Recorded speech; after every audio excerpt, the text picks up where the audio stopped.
सो दोस्तों बात करते हैं Newton first law of motion की and it is also known as inertia and inertia of motion. So क्या बोलता है Newton first law of motion की an object continues to remain in a state of rest or of uniform unless an external unbalance force acting on it acts on it. तो क्या बोलते हैं कि कोई भी ऑब्जेक्ट है वो तब तक क्या रहता है स्टेट ऑफ रेस्ट में, जब तक हम उसके ऊपर कोई एक्सटर्नल फोर्स नहीं लगाते तब तक वो अपनी प्लेस से मूव नहीं करेगा। So this is the Newton first law of motion and also known as inertia.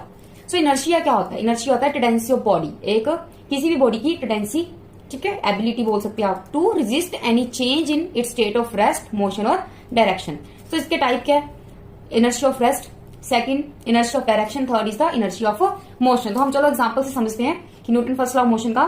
सो जैसे इनर्शिया ऑफ रेस्ट है फर्स्ट, तो हमने क्या बोला है? एग्जाम्पल क्या है? When a bus suddenly starts moving the passenger falls backward.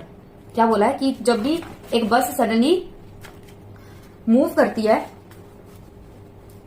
Example से समझते हैं, व्हेन अ बस, जो कार ले लो, suddenly starts moving the passenger falls backward. तो इसमें क्या बोला गया है कि ये क्यों होता है? This is happen due to inertia of rest of the passenger. कि क्या होता है कि जब बस स्टार्ट होती है तो जो हमारा लोअर बॉडी पार्ट है पैसेंजर का, ठीक है, जो मान लो पैसेंजर का जो लोअर बॉडी पार्ट है वो किस में होता है? स्टेट ऑफ मोशन में होता है, और वाइल जो अपर वो हमारा पार्ट होता है दैट इज इन रेस्ट। तो इस करके क्या होता है कि जो पैसेंजर है they fall backwards. So this is inertia of rest.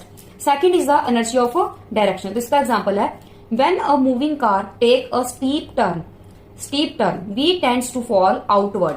For example आप किसी हिली एरिया में गए हो, वहां पे एक स्टीप टर्न आ जाता है ना, लाइक इस तरह से कोई टर्न आ जाता है, तो क्या होता है कि जो भी बैठा है ना कार में वो आउटवर्ड वाली साइड में क्या है, वो गिरना स्टार्ट हो जाते हैं। तो ये क्यों होता है? देखो, this happens because passenger tends to move along a straight line. की जो पैसेंजर है वो आउटवर्ड वाली साइड में क्या है, गिरना स्टार्ट हो जाती है। तो this is due to inertia of direction. So third is the inertia of motion. So इसमें एग्जाम्पल रहेगा when a person jump out of a moving bus and the person is likely to fall down. तो क्या होता है कि जब एक person क्या है, मतलब कि it is very dangerous to jump out of a moving bus and the person is likely to fall down. ये क्यों होता है? दिस इज ड्यू टू कि पर्सन के जो फीट है ना वो come to state of rest on touching the ground.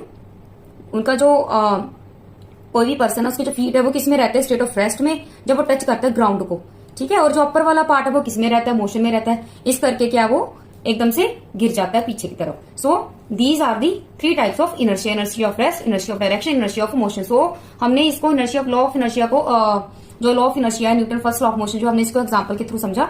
तो इसी तरह के और वीडियो के लिए मेरे चैनल को फॉलो करें। Thank you and have a wonderful day.